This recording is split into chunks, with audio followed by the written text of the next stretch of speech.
Okay, folks, I'm joined on the line now by Mr. Axel Rudi Pell, all the way from Germany, to talk about the brand new album and whatever else comes up. Welcome to Firebrand Rock Radio, Mr. Axel Rudi Pell. Hi, Dan. Hope you're fine. I'm very well, and I hope you're fine as well. Yes, I'm very good, thank you. Well, I must start off by saying congratulations on the new album, Into the Storm.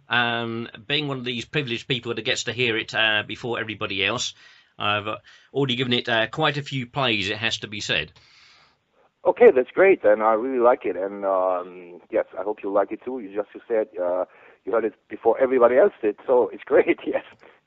Well, obviously you've still got Johnny singing on this album, but what is great to see is you've got Bobby Rondarelli now on drums. Right, exactly. So it happens when Mike Terrana, my former drummer, didn't have the time to play live on the road with us, because he said, I'm sorry, I can't do the tour parts in 2014 because I'm on the road with Taya and we'll do some other things and stuff. And I said, okay, then it's obvious you can't play the record then, because I don't want to have a new drummer only for the tour, you know. Then I say, okay, then we have to introduce a new drummer to the audience. And I found Bobby very, very fast. A good friend of mine, his name is Horst. He is still in contact with Bobby all over the years, because they knew each other from when Bobby was in Rainbow at the beginning of the 80s, and Sure.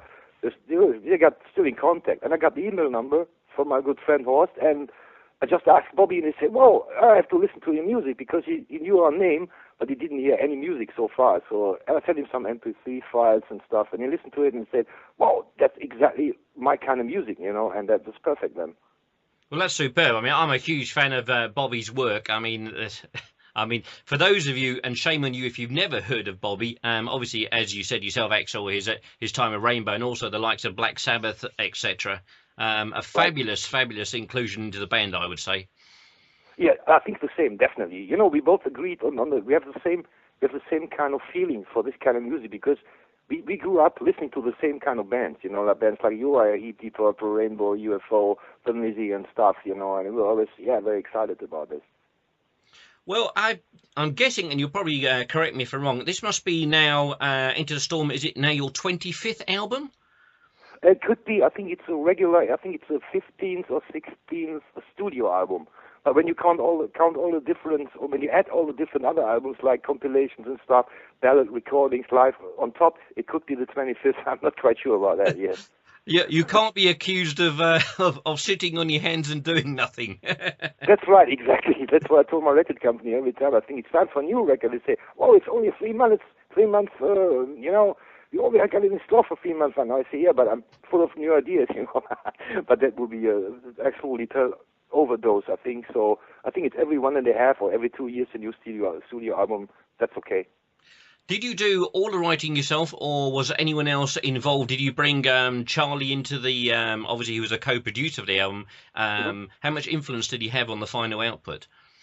You know, he's treating me quite bad in the studio. No, he's always, you know, his nickname is Charlie the Whip Bauerfein. You know, so he's always have a whip. No, I'm kidding.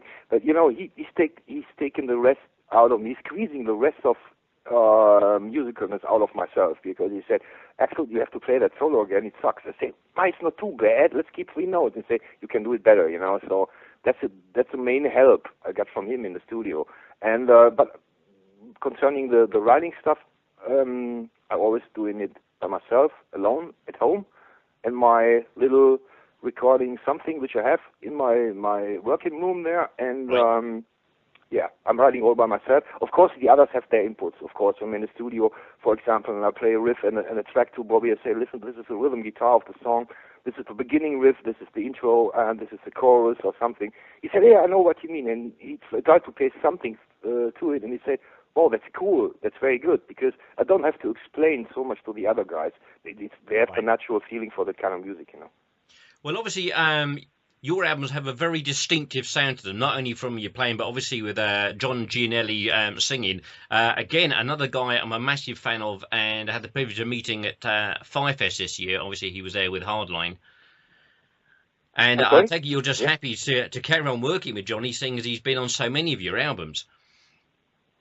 I'm sorry, I didn't get the question. Sorry. Sorry, I said obviously Johnny Giannelli is on the album again, and you've got such a distinctive sound to the album. I'm a massive fan of Johnny's singing.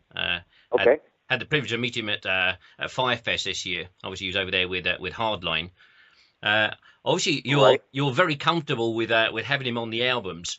That's right. Yeah. What is it about Johnny's singing that you find so works with the album? Because I think I think, for my opinion, he's one of the top 5 hard rock vocalists of the world. Because I think he has this little special something magic in his voice. I can't explain why it is, but it's God given by him. Because he don't have to rehearse so much, because this voice he has already, and got for many, many years. I think it's kind of perfect. It's I can't explain, but I think he has a little extra something. Well, I mean, what is great, even, considering how many years he's been singing, that his voice has not dropped off at all. Some singers, obviously, it gets to a point where obviously you have to sing in a lower octave or what have you.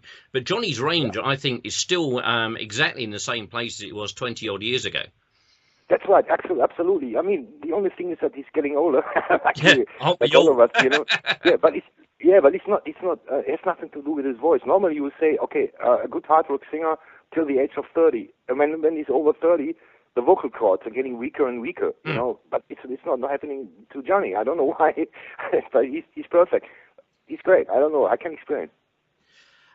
Obviously, you're going out on tour next year in support of the album. Right. I believe you're coming over and doing a date in the UK. Is that correct? That's right. Yeah, we're playing the London The Garage in February, but I don't remember the exact date at the moment. Could be the 9th of February, I think, as far as I remember. And obviously you're touring in the rest of Europe as well. Right. Any obviously we have guys listening to the station from the States, etc. Any views to going over at some point? Any what? Sorry. Any views for going over to America at any point to tour or play? I don't think so, because I think this kind of music is not happening in the US, because Johnny's coming from the US, Bobby's living in the USA, and I always ask my guys, I say, what do you think? Is it possible that we can go over to the US and play some shows there? And Johnny always says the same to me. He said always, no, because there's no audience there. It doesn't make sense to fly over with all the stuff, getting the equipment and blah blah blah blah, and then we're losing big bucks, big money there. So probably 80 or 90 people will show up at the show, and that's not worth it, So that is very true. I mean, this is something that I've discussed with plenty of people, not only on the show, but just having a general chat with people. I mean, yeah, Europe is just such a hotbed of melodic rock music, and it's got, I think, certainly in the last 12 to 18 months, it's just got stronger and stronger again. That's right. Yes, I think so too.